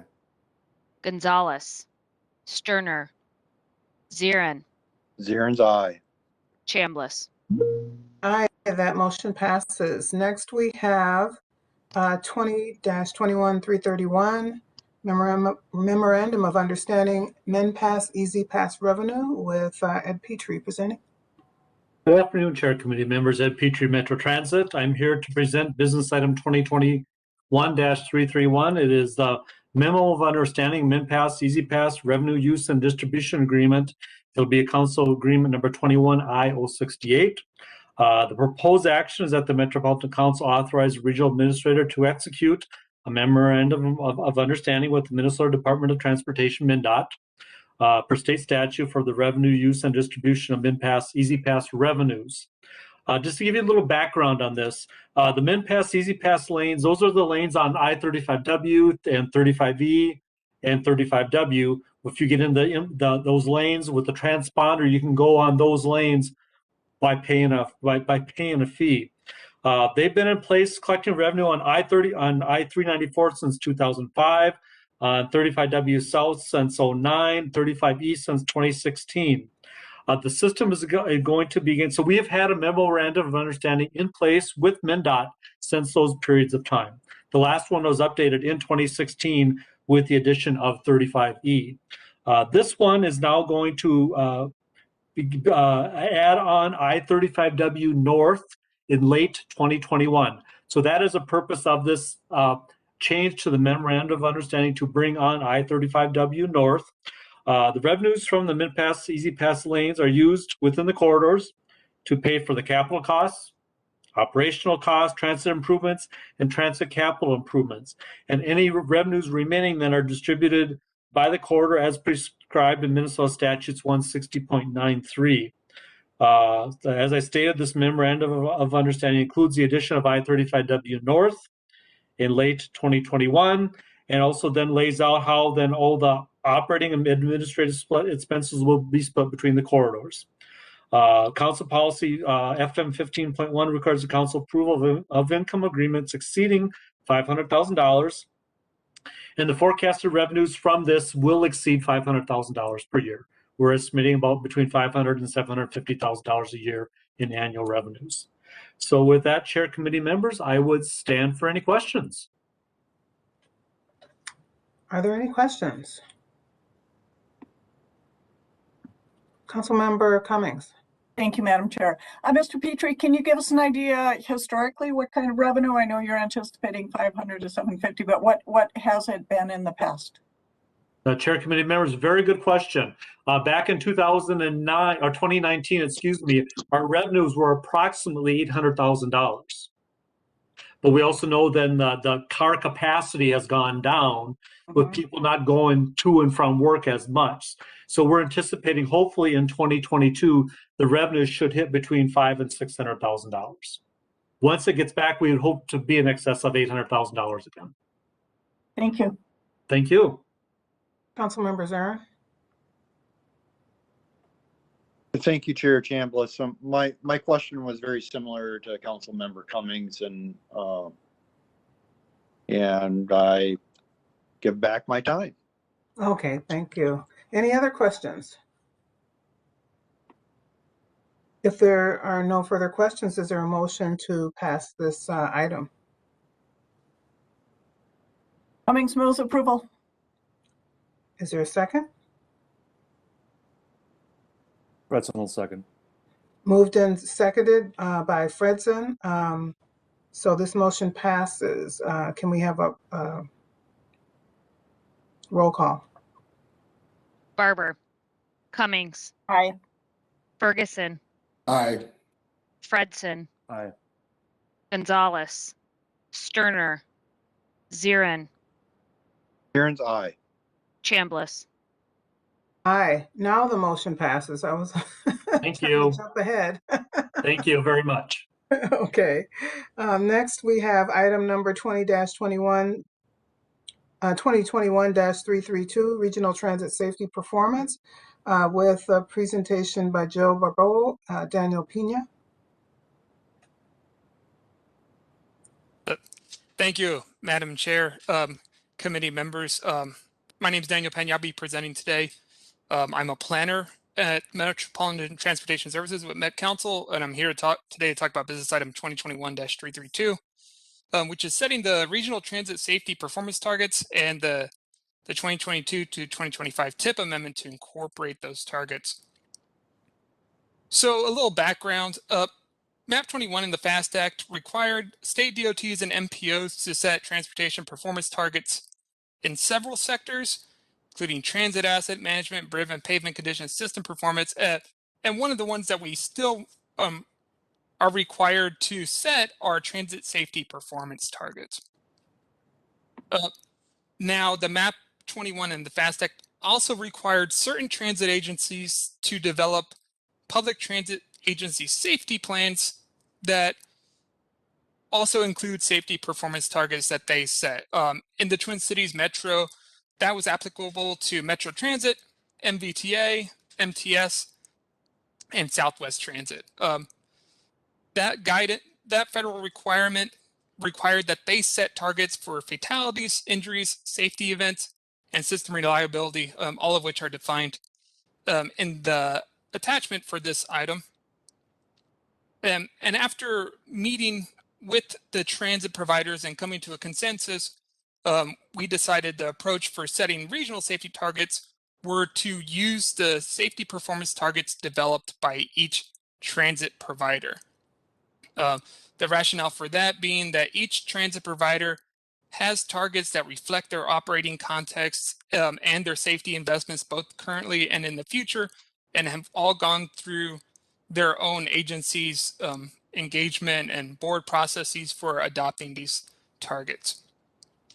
So the recommendation today is to adopt the transit safety performance targets of Metro Transit, MTS Contracted Services, Southwest Transit, and MVTA as the regional transit safety performance targets of the Metropolitan Council. And that is it. And I'm open for any questions. Are there any questions?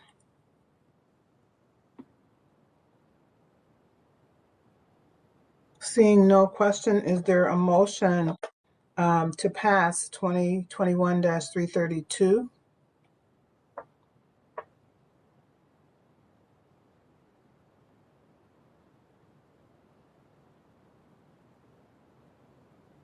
Cummings moves approval. It's been moved by Councilmember Cummings. Is there a second? Fredson will second. Seconded by Fredson. Is there, let's have a roll call. Barber, Cummings. Aye. Ferguson. Aye. Fredson. Aye. Gonzalez. Sterner. Zirin.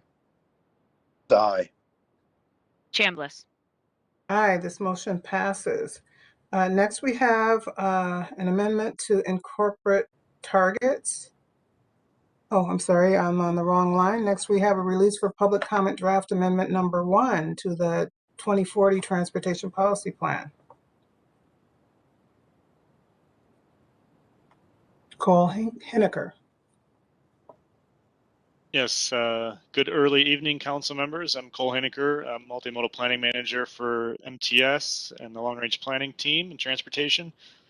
Today, we're bringing a amendment to the Transportation Policy Plan forward to you that brings in a couple of different planning processes that have occurred over the last year and a half to 2 years.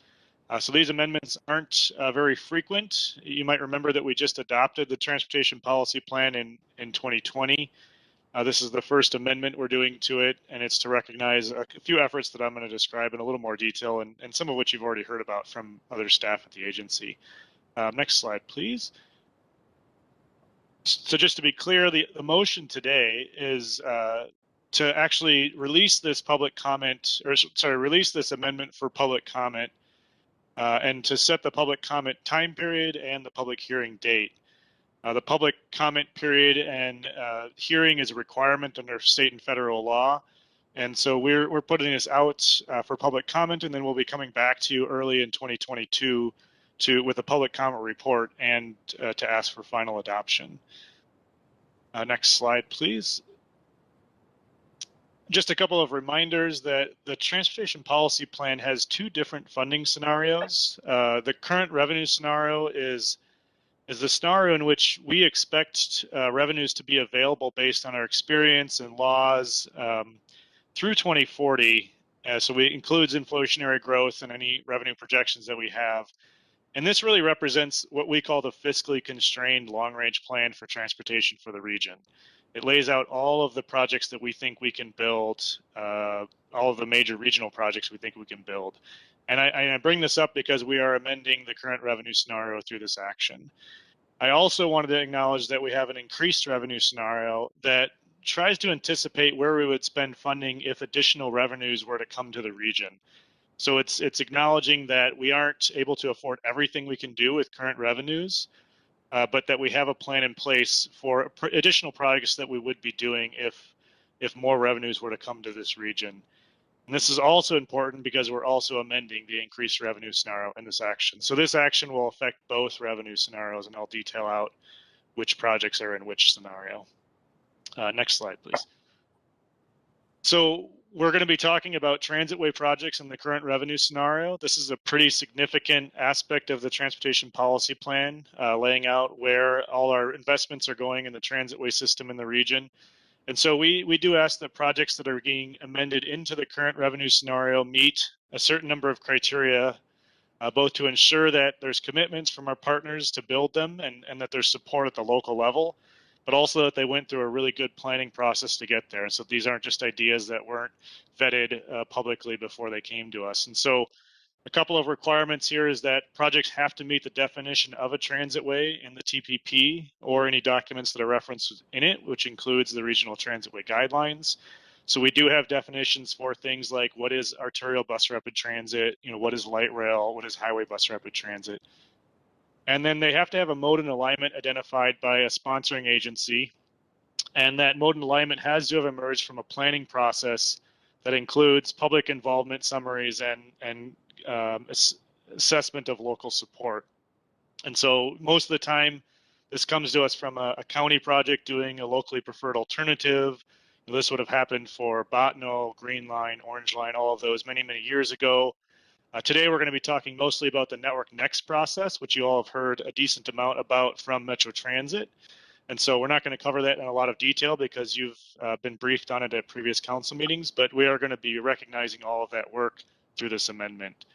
And then finally, there is documentation required that shows the project can be built with revenues in the fiscally constrained plan, and that's to meet that fiscally constrained requirement. And I'm going to talk primarily about how we're assuming the funding for these projects in the TPP. Next slide, please. So to that extent, we have a number of corridors that are currently in the Transportation Policy Plan but are not recognized as funded. And we are proposing to include those in what is the fiscally constrained plan. So we do have B-line and E-line in the plan currently, but they are not fully funded. At least they weren't prior to this amendment. With the recent history that we have at the legislature and securing over $110 million in state bonding over 2 cycles. We believe that establishes enough of a history and past practice to show that we can fund those lines moving forward. In fact, those funds themselves actually do fund the B line and the E line. But we're using that assumption to also say we should be able to afford with some certainty the F line and the G line by 2040, given a combination of funds from the regional solicitation, funds from Metro Transit, as well as those state bond funds. So you can see that these are the 4 lines that would be moving into the current revenue scenario in the TPP based on those revenue assumptions that we're stating here. The regional solicitation funds are all but awarded except for the G line, which we anticipate getting an award for in 2022. Next slide, please. So as it relates to the transportation policy plan, there's a number of updates to the TPP that are occurring. As I said, the B line and the E line are moving into the current revenue scenario. The other major change there is that the B line is being extended from its current terminus on Snelling on the Green Line to downtown St. Paul, and that was a change that was worked through by Metro Transit and coordinated with the City of St. Paul. And there was actually a recent action at the council to recognize that planning process. The remaining corridors, F and G, are also in the current revenue scenario, and those are emerging from the Network Next work. And there was actually an action at the council this spring to recognize the F, G, and H lines as Central Avenue, Rice and Robert, and Como, Maryland.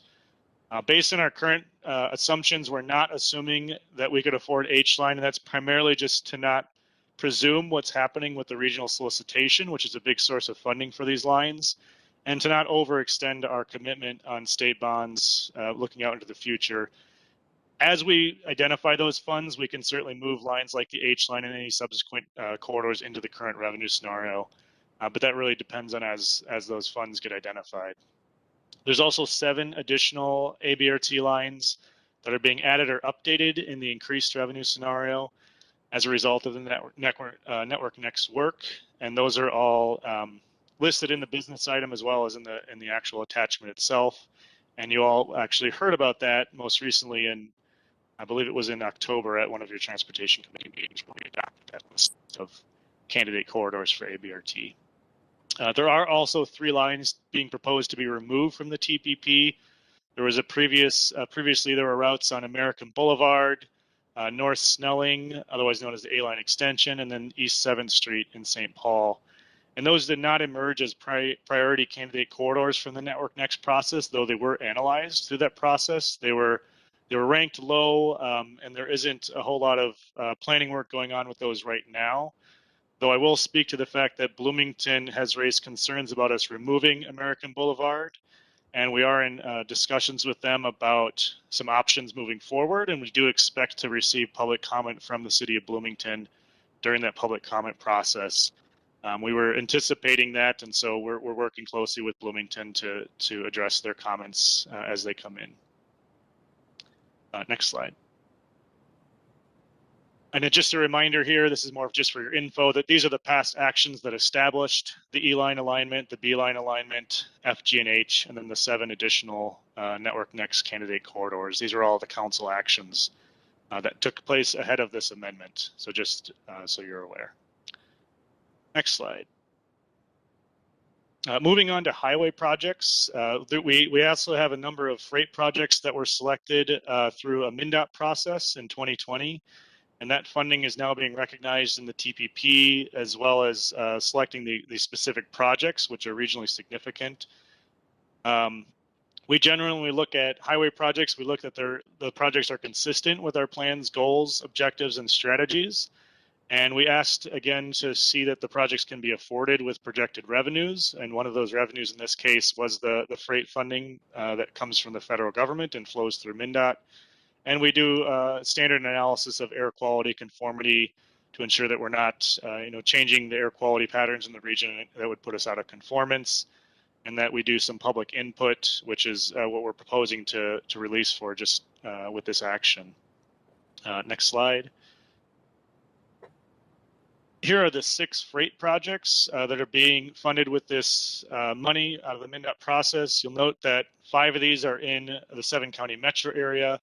One of them is in Sherburne County, which is a different MnDOT district, but is actually part of our urbanized area under the federal planning law. And so we're recognizing all 6 of these projects in the TPP as they receive funding.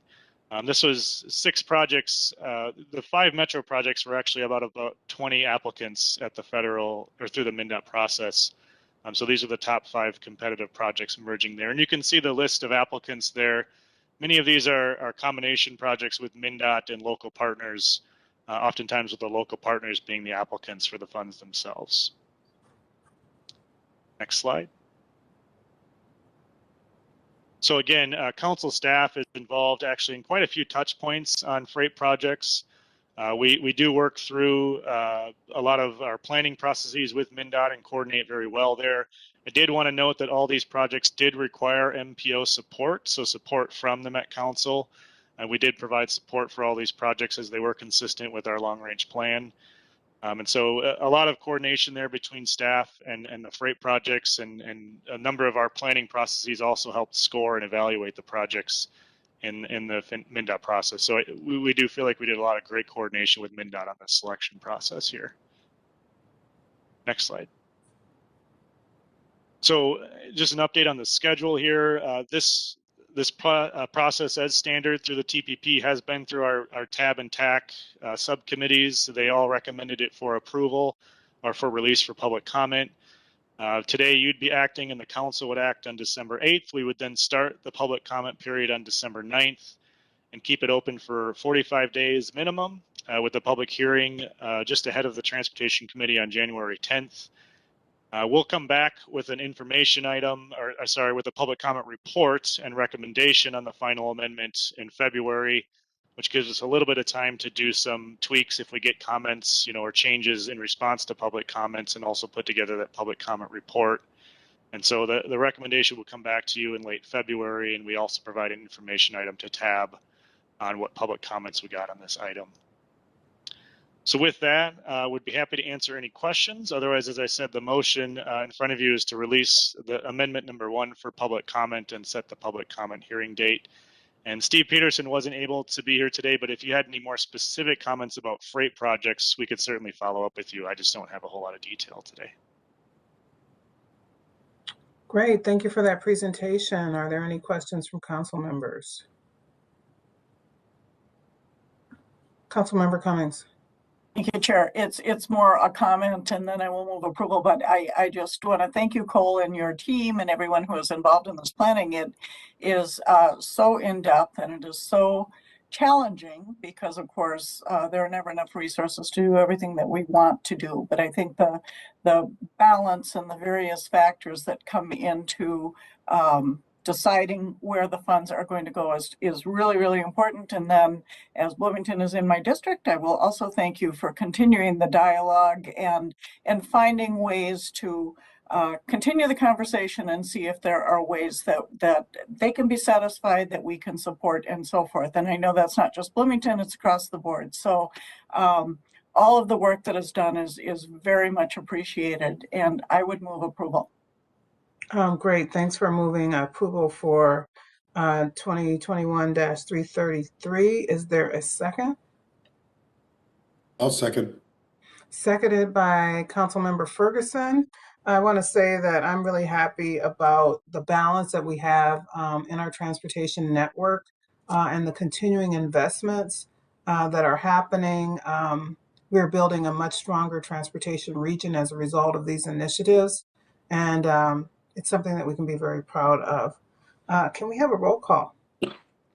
Barber. Cummings. Aye. Ferguson. Aye.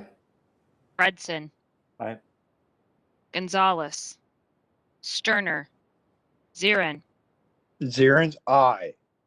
Chambliss.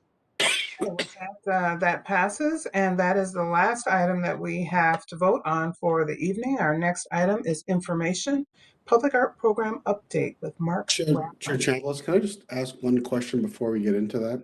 Oh, sure, go ahead. So I know we have an important business item that was brought up for conversation or public comment at the beginning. And I just wanted to ask, Wes and the team, if when that's presented to council, if we could just be clear as to why we don't think our own employees can do the work, or why options in Minnesota are viable, so that we're not sort of presented with this take it or leave it option, because there really wasn't anything presented in the first business item as to why our own employees weren't able to do it. So we can just get a good sort of conversation around that at the council meeting and share that information. That'd be, I think, helpful to everybody to understand the business item fully before we vote on it. Great. Thanks for bringing that up, Chris. Wes, can you respond? Sure, Madam Chair and Councilmember Ferguson, we'd be happy to bring that information to the council meeting on the 8th. Thank you. Okay, thank you. Mark, can you take it away? Thank you, Chair Chambliss and committee members. I'm the Public Art Administrator for Metro Transit, and this is an informative presentation about what's been happening with the Public Art program since my last update to you, which was a bit over a year ago. So there is a presentation here. So this is the 2021 update. You can do next slide. So currently we have 24 public artworks in our collection made out of 413 individual pieces. I always explain that in that like Fairview Avenue Station is considered one artwork, but there are 8 mosaic pieces at that station. So with that in mind, we have 74 public artworks, but they're made up of 413 individual pieces. So it's a very large collection, one of the largest in the state. Our Public Art in Transit program has 5 different aspects to it. That being a permanent collection maintenance, so maintaining that large collection that we have. Facilities maintenance support, which is finding opportunities for public art that helps facility maintenance with their problem areas.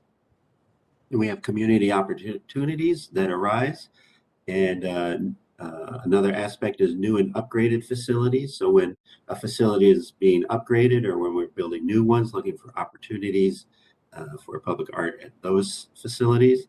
And then we have interpretive programming. Next slide. The great news is, the great news is that you created the position of a public art administrator just over 5 years ago. And so the Public Art in Transit program in earnest began at that time, although we had public artwork in the system since the building of the Blue Line and a little bit before even. Once I came on as the Public Art Administrator 5 years ago, I created a 5-year deferred maintenance plan that began in 2017, and I can happily announce that that first 5-year plan is complete. So at this point in time, the goal of 2021 was to have all public art on LRT platforms in good repair and on a regular maintenance schedule. So if you're out there and you're seeing the work, the artwork, if there is anything that is not in good repair, it is a new situation. So good news is we've repaired it before. Bad news is maybe it got damaged again, but we are on top of it and have it in a regular maintenance schedule. So very excited to have to be at that point in the development of this program. Next slide. So I'm just going to highlight 3 conservation projects from 2021 so you get an idea of what we've been doing. The first is granite sculptures at Raymond, Westgate, and Union Depot. The granite sculptures are starting to crack. It's just natural cracks within the rock. It's nothing about abuse or anything like that. But so we had a conservator, KCI, is the conservation business we work with. They came out, they sealed and cleaned the cracks and made those all better. So they should last much longer now. Next slide. We had mosaics regrouted at 10th Avenue and Robert Street stations. These mosaics, when they were installed in 2015 or so with the installation of the Green Line, Some of the grouting was not complete. It was not sufficient. A little worry about water getting behind the tiles and popping them out. We had that in a couple spots. And then also they used different colored grouts for some reason in different places. So we moderated that by staining some of the grout. So those mosaics now should last much, much longer without water getting in there and freezing and thawing. Next slide, please. We had this very hard to reach and complex bronze sculpture at 38th Street Station re-waxed and sealed. You can kind of see in the skylights that there's a row of bronze houses with a street down the middle, and then that street comes and makes that windy spool of roadway that then ends up going down the platform with little cars on it. So this is bronze that had not been treated since it was installed way back when. 3 years ago, we had the first time that we sealed and re-waxed it. This is the second time, and the surface is healing itself. Bronze will heal itself if you keep up on it, and then you can extend out the maintenance on it. So we've been able to start doing that. The biggest issue at this site is bird issues. And so we did some bird deterrent efforts as well around the sculpture, and it's in good shape. It's doing good. Next slide, please. This is new public art. So we're in our 5th year. Last year we started having some new projects. This is the first year where new projects were part of the regular routine. Early this winter, early in the year, in the winter time, we had a community support project, which was to have positive messages around COVID and, of course, the civil unrest that happened last year. And so we hired 5 local artists to create artwork that was displayed on bus shelters and on the outside of buses and on the inside of buses. Some of these can still be found out there, but it basically ended last summer. Next slide, please. Part of the facilities maintenance support program that we do is we're taking bus shelters that have a lot of damage to the glass, and we are starting to add art clings to the windows of the shelters. And this has been successful. It's going well. Our first 2 projects for this was this one at 5700 73rd Avenue in Brooklyn Park. This is by artist Susan Guinan, who does whimsical creatures. Next slide, please.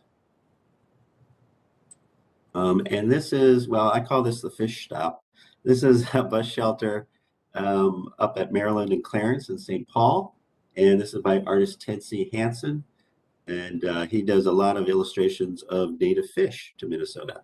So we put a big perch on it, and on the side panels, we have large fish chasing small fish. The great thing about these projects is they're rather inexpensive. In order to get the artwork, to have it printed, and have it installed on a bus shelter costs $2,500 to $3,000. That's, 2 or 3 panes of glass is what that cost is. So it's very economic to try to reduce damage that way. Next slide, please. We are continuing with this bus shelter project with clings. We have a grant from Ladders of Opportunity, our Ladders of Opportunity grant, and we're adding a new dimension to it with community engagement. So this artist, Cao Li Tao, handed out art kits, which you can see on the left, to people in the community who created imagery that she then incorporated into her own design, which is going to be wrapped on bus shelters at Central and Lowry in Northeast in a few weeks here. Next slide, please. And then continuing to help facilities maintenance support. This is a project at Lake Street Station. It's the utility shack down below the rail. It has gotten tagged many, many times over the years. And so we hired an artist, Andres Guzman, to paint murals on all 4 sides of it and put a nice, good anti-graffiti coating on it. And we'll see how this does. but so far so good. Next slide, please. So community opportunities. We had an opportunity when BCTC was upgraded. The City of Brooklyn Center had a grant for public art. And so they worked with us to hire artists Cowley Tao and Annika Schneider to do artworks that were incorporated into the the refurbished transit center. So the silhouetted figures are Cowley Tao's, and the rectangular and square figures, there's another wall on the other side of the transit center that has murals as well. So the square and rectangular ones are by Annika Schneider. And there's a lot of community engagement involved in this, working with local schools. And we also had a monitor that was going to be in the lobby with imagery, art imagery from community members. Unfortunately, just before the unveiling, the monitor got damaged, vandalized. So we're replacing that. Looks like we're actually going to replace it this next week and get those images back up there. So excited about that. Next slide, please. So talking about new and upgraded facilities, BCTC was one where we took that opportunity to add some public art. Also, Haywood Garage had an addition added on with new drivers' rooms and things.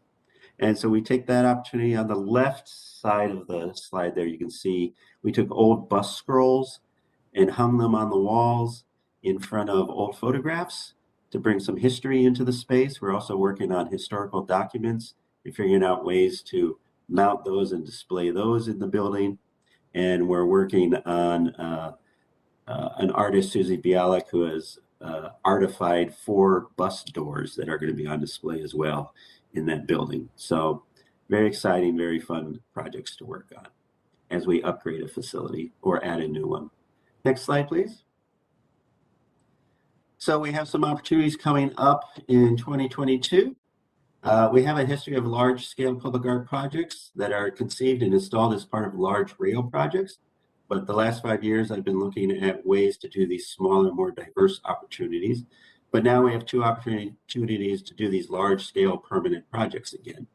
The original public art at Franklin Avenue Station was removed. It was a big neon marquee that had a lot of maintenance issues right from the get-go.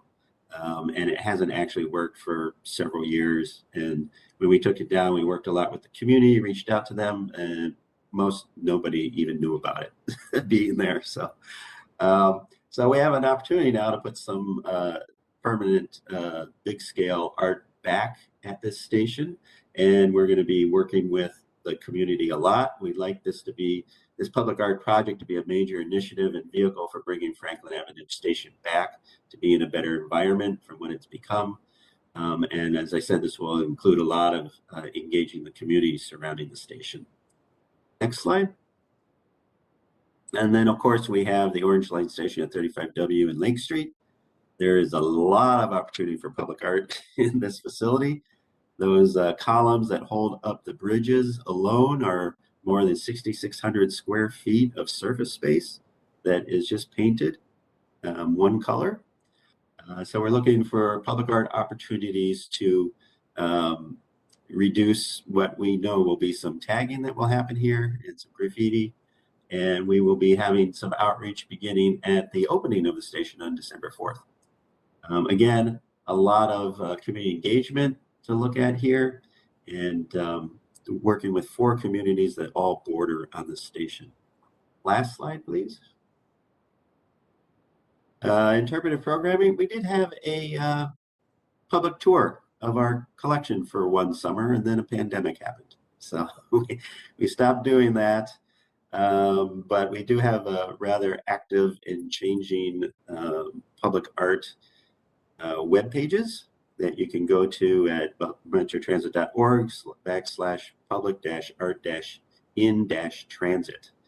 And that's where you can see new work, stories about new work going up. Our whole permanent collection is in there, as well as opportunities that are arising, like these bus shelter projects. So that's the end of my presentation. If anybody has any questions.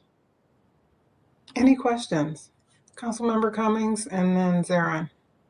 Thank you, Madam Chair. It's more a couple of comments. I love this project. I think it is so important. I think that as our ridership is increasing, we're getting former users back, and we're trying to encourage more riders.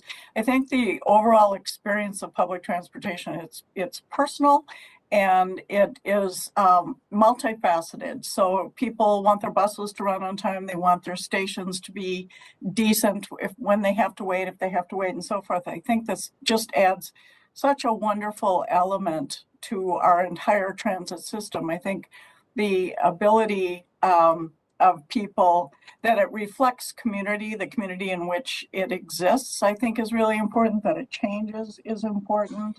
I thank you for what you're doing. And then of course the asset preservation part of it is in the maintenance is super important. We have to keep up with that. So I'm wondering, so I know I happen to live in Hopkins, and the LRT station, which isn't open yet, but I was up there the other day, and there is public art on the station platform, and we have the signs up that show that it's going to Union Depot and St. Paul, and here's where you're going to buy your tickets, and there is art already incorporated into the stationary platform. I mean, I came home and got my husband and said, you've got to see how great this is. And it's an entirely different experience and a different feeling when you can see art incorporated into all of this. I think it's wonderful. Thank you for what you're doing. Is there any, and I love that so much of the art is created locally, and there's so much input from the community where you're working. Is there any opportunity for clubs or organizations to maybe sponsor, since the clings are really not so terribly expensive, to work with your department and sponsor clings for some of the bus stops and so forth that don't currently have it? Yeah, we actually have it set up where they can submit a proposal, and it's on our webpage, our public art, our art and transit webpage, and it's something we look forward to working with the communities to do. Good. Well, thank you for doing what you do. I serve on the Places Committee, which is also art related, but it doesn't come out of the Southwest LRT budget. It is separate from that, and it will be off of the station area itself. But I think it's a wonderful program, and it brings so many stakeholders together, as does your program. And I just think that it's really important that we keep this up and keep it current, and find more ways to announce to the public that this is ongoing, that it's an opportunity, that they can go to the website and so forth. And I love the idea of public tours again when we're able to be out and in groups safely. So thank you for what you're doing. Thank you. Thanks for the comments, Councilmember Cummings. Councilmember Zarin? Thank you, Chair Chambliss. Well, it's just a really quick question. When art work is decommissioned or taken down, is that, are those artworks then auctioned off? What happens to them? Are they archived for history? Can you explain that part? That's really interesting to me. I mean, like the Franklin Avenue station, you said there was a neon marquee that was taken down. You know, maybe technology changes. We put LEDs in that, and it can come back up and be revisited. Just wondering on that part of it. Is the history of each artwork preserved going forward? Yeah, there's criteria around deciding if we're going to decommission a piece. Part of that is the cost of repair. The actual cost of repair for that neon marquee was more than 50% of the original value of the piece. So at that point, you start questioning, you know, what is the actual worth of this? Community wasn't aware of it. To put it back where it was above the exterior stairway down the side of Franklin Avenue Station, so it was sort of impossible to access. So it just really was the wrong piece in the wrong place. And what you do when you decommission, usually you first offer it back to the artist. And this artist happens to still be alive and is living in California. but the cost of shipping a 18-foot tall by 3-foot wide by 4-foot wide piece of art to California was not in his interest. So at that point, we worked with a vendor to remove the signage and scrap the material. So. Thanks for the question. Any other questions? Well, this is a great way to end our meeting today, to go over that beautiful art at many of our stations. And, you know, I hope that we do get support from community members on making sure that that artwork is supported and it continues. So with that, I would like to adjourn this meeting, this Transportation Committee meeting, and wish you all the best of evenings. Thank you.